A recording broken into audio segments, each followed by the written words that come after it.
নমস্কার বন্ধুরা, welcome to GK foods diary. আজ একটা খুবই সুন্দর রেসিপি বানাবো, সাউথ স্পাইস চিকেন ফিটার্স। যে যে মশলাগুলো আমি এখানে ইউজ করছি সবই ঘরে সবসময় অ্যাভেলেবেল থাকে।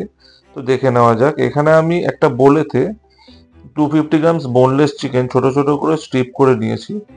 তারপর এতে মেশাচ্ছি হাফ টিস্পুন মতন red chilli powder, half teaspoon মতন কোরিয়েন্ডার পাউডার, হাফ টিস্পুন মতন জিরা পাউডার, অল্প পরিমাণের গরম মশলা গুঁড়ো,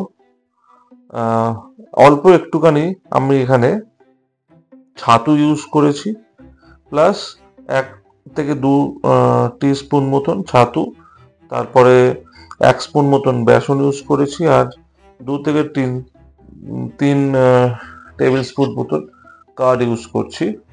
তারপরে ওখানে আমি দিলাম চপড করা ছোট একটা অনিয়ন, অল্প করে কারি পাতা চপ করা, এবং কোরিয়েন্ডার লিভস চপ করা। স্বাদ মতন নুন দিয়েছি, ব্ল্যাক পেপার পাউডার দিলাম, অ্যারোমেটিক পাউডার দিয়েছি হাফ টিস্পুন মতন, এটা অপশনাল, দিয়ে 3 টিস্পুন মতন কর্নফ্লাওয়ার দিয়েছি। এই মশলাগুলো এবার সব দেওয়ার পর এখানে অল্প করে আবার কাশ্মীরি লঙ্কা এবং 2 থেকে 3 টেবিল স্পুন মতন সানফ্লাওয়ার অয়েল অ্যাড করে ভালো করে মেখে নিতে হয়। মেখে নিয়েছি, মেখে নিয়ে মানে কিছুক্ষণ রেখে দিলেও খুব ভালো হয়, যেরকম 15 থেকে 20 মিনিট মতন রেখে দিতে পারেন, না আর একগুলো চলবে। চিকেনগুলো যেহেতু খুবই স্ট্রিপ করে ছোট ছোট করে কাটা, তাই জন্য মশলাগুলো খুব তাড়াতাড়ি ঢুকে যাবে চিকেনের মধ্যে। এবার ব্যাস কিছুক্ষণ রাখবার পরেই একটা কড়াতে তেল গরম করতে বসান। বেশ অনেকটাই সানফ্লাওয়ার অয়েল গরম করে নিন। গরম করে নিয়েই এবার ম্যারিনেট করা চিকেন যেটা রাখা আছে ছোট ছোট মতন বল আকারে চিকেনগুলো করে নিয়ে একে একে ছেড়ে নিন। লো টু হাই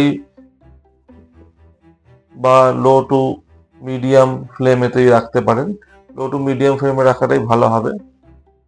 রেখে মোটামুটি 10 মিনিট মতন ভাজতে সময় লাগবে। ঘুরিয়ে ফিরিয়ে নেবেন, লাল লাল গোল্ডেন কালার হয়ে গেলেই ব্যাস রেডি হয়ে যাবে একদম চিকেন ফিটার্স। খুবই ভালো খেতে, স্ন্যাক্স হিসাবে এটা মানে ইভিনিং টাইমেও খেতে পারেন, ডিনার টাইমেও খেতে পারেন। অবশ্যই বাড়িতে ট্রাই করে দেখুন, খুবই ভালো লাগবে। Thank you for watching. নমস্কার।